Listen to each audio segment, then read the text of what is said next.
అందరికీ నమస్కారం అండి. నేను రేవతి. కొంతకాలంగా ఈ ఛానల్ ద్వారా మీ ముందుకు వస్తున్నా. నేను ఈరోజు ఒక కథతో మీ ముందుకు వస్తున్నాను. కథ పేరు వచ్చి అనాథ బాలుడి సేవా నివృత్తి. చేతన్ అమ్మా నాన్నతో బెంగళూరు, మైసూర్ మరియు మద్రాస్ విహారయాత్రకి వెళ్ళి తిరుగు ప్రయాణంలో ఎంతో సంతోషంగా అమ్మా నాన్నతో మాట్లాడుతూ ఎంతో నమ్మకంగా అమ్మ ఒడిలో తలపెట్టి నిద్రలోకి జారుకున్నాడు. అంతే, పెద్ద పెద్ద శబ్దాలతో కారు గాలిలోకి తిరుగుతూ నేల మీదకు వచ్చి చాలా వేగంగా పడింది. వెంటనే కళ్ళు తెరిచి చూశాడు. రోడ్డంతా చిమ్మ చీకటి, చుట్టుపక్కల జనాలు ఎవరూ లేరు. స్ట్రీట్ లైట్స్ చాలా దూరంలో అక్కడ ఉన్నాయి. ఏమీ కనబడట్లేదు. ముందుగా ఏదో ఒక వాహనం, లారీ అనుకుంటా, వెళ్తూ ఉంది. ఉన్నట్టుండి కొంతమంది మనుషులు పరిగెత్తుకుంటూ వచ్చి అక్కడ ఉండే పరిస్థితిని చూసి వాళ్ళు అర్థం చేసుకున్నారు అక్కడ ఏదో యాక్సిడెంట్ అయిందని. వెళ్లి చూసేటప్పటికి అక్కడ భార్య భర్త పడిపోయి ఉన్నారు. చిన్నపిల్లాడు ఒక దగ్గర నిశ్చేష్టుడై ఉండిపోయాడు. వాళ్ళందరూ వాళ్ళ ఇద్దరి దగ్గరికి వెళ్లి చూస్తే వాళ్ళు ప్రాణాలు కోల్పోయారు. ఆ అబ్బాయికి చెప్పారు, బాబు, అమ్మా నాన్నకి మీ కారుకి యాక్సిడెంట్ అయింది, వాళ్ళు ప్రాణాలను కోల్పోయారు. మీ వాళ్ళు ఎవరైనా ఉంటే అడ్రస్ చెప్తే నిన్ను తీసుకెళ్లి మీ వాళ్ళకి అప్పగిస్తాం అన్నారు.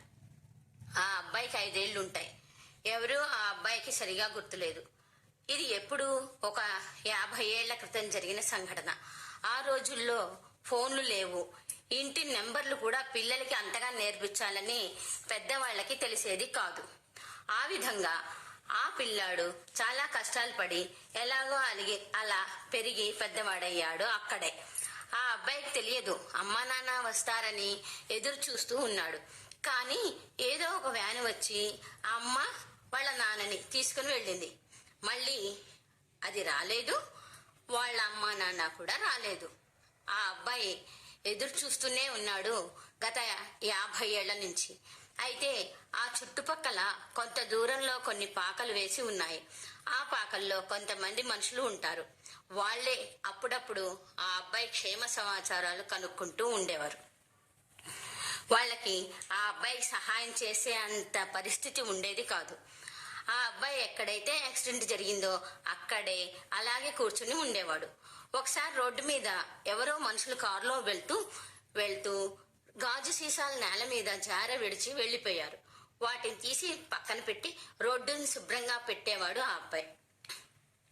ఆ సీసాలన్నిటినీ చూసిన ఒక పెద్ద మనిషి, ఈ సీసాలు నాకు కావాలి బాబు, నేను కొనుక్కుంటాను అని అడిగి తీసుకుని వాటికి కొంత డబ్బు ఈ అబ్బాయికి ఇచ్చాడు. ఇవి నావి కాదండి, ఎవరో పడేస్తే ఇక్కడ పెట్టానని చెప్పాడు. అయినా సరే, అది ఎవరిదో తెలియనప్పుడు నువ్వు తీసి పక్కన పెట్టావు కాబట్టి వీటికి నేను నీకు డబ్బులు ఇచ్చి తీసుకుంటాను అని చెప్పి డబ్బులు ఇచ్చి తీసుకున్నాడు. అలాగే అక్కడ ఉన్నప్పుడు ఆ వైపుగా ప్రయాణం చేసే వాళ్ళు ఒకసారి దంపతులు వీళ్ళలాగే కారులో ప్రయాణం చేస్తూ ఉన్నప్పుడు వాళ్ళు బండి దిగి, బాబు, ఇక్కడ చిన్న హోటల్ ఉందా అని అడిగారు. ఎందుకండి అన్నాడు ఆ అబ్బాయి.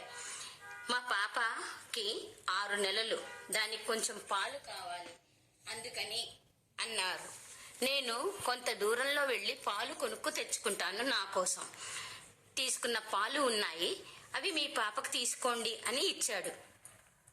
సమయానికి పాపకి పాలు అందించినటువంటి ఆ అబ్బాయికి వాళ్ళు కొంత డబ్బు సహాయం చేశారు. మా అమ్మాయికి ఇన్ని పాలు అక్కర్లేదు బాబు, కొంచెం చాలు, మిగతావు నువ్వు తాగేసేయి అని ఆ అబ్బాయికి ఇచ్చేసి వెళ్ళిపోయారు. అలాగే అక్కడ ఉండి వాళ్ళకి సహాయం చేస్తూ వాళ్ళు ఇచ్చే కొన్ని డబ్బులు తీసుకుంటూ ఉన్నాడు. వాళ్ళు ఇచ్చే డబ్బులు అన్నిటినీ కూడా పెట్టుకుని అతను చిన్నగా అదే రోడ్డు మీద ఒక ఫుట్పాత్ మీద చిన్న నివాసం తనకి వీలుగా ఏర్పరచుకున్నాడు. ఎలాగా అలా పెద్దవాడాడు. అతనికి పెళ్ళయింది, పిల్లలున్నారు. తను నెమ్మదిగా సీసాలమ్మే స్థానం నుంచి ఆ సీసాలను అలా తీసుకువెళ్లి షాపుల్లో అమ్మడం మొదలుపెట్టి నెమ్మదిగా అక్కడి నుంచి ఫార్మాస్యూటికల్స్ కంపెనీకి సీసాలను తయారు చేసి అమ్మడం ప్రారంభించాడు. అతను అలాగే నెమ్మదిగా ఒక టీ స్టాల్ పెట్టుకున్నాడు. దాన్ని కూడా నెమ్మదిగా డెవలప్ చేసుకుంటూ చిన్న రెస్టారెంట్ కూడా కట్టుకుని అక్కడే ఉంటూ ఇప్పుడు లక్షాధికారి అయ్యాడు. పిల్లల పెళ్లిళ్ళు అయ్యాయి. జూబ్లీ హిల్స్ లో పెద్ద ఇల్లు కట్టుకున్నాడు. చాలా మంది వాచ్మెన్లు, ఇంట్లో పనివాళ్ళు ఉంటారు, భార్య పిల్లలు ఉంటారు. అతను సంతోషంగా వాళ్లతో ఆ ఇంట్లో నివాసం ఉండవచ్చు. కానీ అతను అక్కడ ఉండటం లేదు. ఎక్కడైతే తను ఉన్నాడో చిన్నప్పటి నుంచి అక్కడే ఉంటూ అక్కడ వచ్చే పోయే ప్రయాణికులకు సహాయం చేసుకుంటూ అలాగే భార్య పిల్లని చూసుకుంటూ ఉన్నాడు. పిల్లలంటారు, ఇప్పుడు ఎందుకు నాన్న మీరు అక్కడ చల్లటి చెల్లో మన ఇంటికి వచ్చేసి మన ఇంట్లో ఉండొచ్చు కదా, అక్కడ ఎవరైనా పని వాళ్ళని పెడితే వాళ్ళు చూసుకుంటారు కదా అని.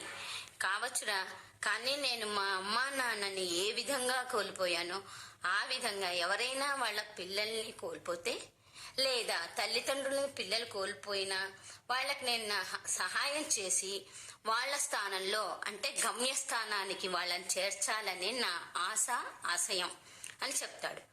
అయితే వాట్సాప్ ఉంది కదా నాన్న, ఇప్పుడు గవర్నమెంట్ కూడా చాలా డెవలప్ అయింది, అన్నీ వాళ్ళు చూసుకుంటారు, ఫోన్లు ఉన్నాయి, ఎంతో టెక్నాలజీ డెవలప్ అయింది. ఇన్ని ఉన్నా కూడా మీరు ఇంకా అక్కడే ఎందుకు ఉండాలి అంటాడు కొడుకు. అవునరా, కానీ అప్పుడప్పుడు వాట్సాప్ కానీ ఇంటర్నెట్ కానీ పని చెయ్యట్లేదని వార్తలు వస్తాయి కదా, ఏ రోజు ఎలా ఉంటుందో ఎవరికి తెలుసు. నేను ఏ రోజైనా ఇంటికి వస్తే ఆ రోజు అక్కడ ఎవరికైనా ఏమైనా జరిగితే నాలాగే ఇంకొక అనాథ పిల్లలే కానీ అమ్మా నాన్న అయినా కానీ మిగిలిపోతారు కదా. ప్రాణం పోయాక ఎప్పుడో వస్తారు మనుషులు వాళ్ళని ఆదుకోవడానికి. ఈ లోపు పక్కనే ఉంటే నువ్వన్నట్లు వాళ్ళ ఫోన్ నెంబర్లు తీసుకొని వాళ్ళకి సమాచారం ఇస్తాను. నేను నాకు అందుబాటులో నా కన్ను చూపు మేరలలో ఎవరికైనా ఏదైనా అవుతే కాపాడొచ్చు కదా అన్న ఆశతో నేనెప్పుడు అక్కడే ఉంటానురా. అందుకే అక్కడ ఒక చిన్న హాస్పిటల్ ఫస్ట్ ఎయిడ్ ఇవ్వడానికి వీలుగా ఒకటి ఏర్పాటు చేస్తే వాళ్ళు పెద్ద హాస్పిటల్కి వెళ్ళేంత వరకు ప్రాణాలతో ఉంటారు కదా. మీ అందరి సహకారం ఉంటే అక్కడ చిన్న హాస్పిటల్ కట్టించాలని అనుకుంటున్నాను అని చెప్తాడు. తన తండ్రికి చాలా చిన్న వయసులో మనసుకి తగిలిన గాయం ఎంత విపరీతంగా ఆయన మీద ఎంత ప్రభావం చూపించిందో తెలుసుకొని బాధతో పశ్చాత్తాపంతో తండ్రికి తను సహకరించాలని అనుకున్నాడు కొడుకు. అంత డబ్బున్నా కూడా తనలాంటి పరిస్థితి ఎవరికీ రాకూడదని భార్యా పిల్లల్ని చూసుకుంటూ సమాజానికి సేవ చేస్తున్న ఇతని సేవని ఎవరైనా గుర్తించి ఆయన్ని ఈసారి ఏదైనా బిరుదుతో సన్మానిస్తే మనం అతని రుణాన్ని తీర్చుకున్న వాళ్ళం అవుతాం. ప్రభుత్వం కూడా ఇలాంటి మంచి వాళ్ళని గుర్తించాలని అనుకుంటున్నాను.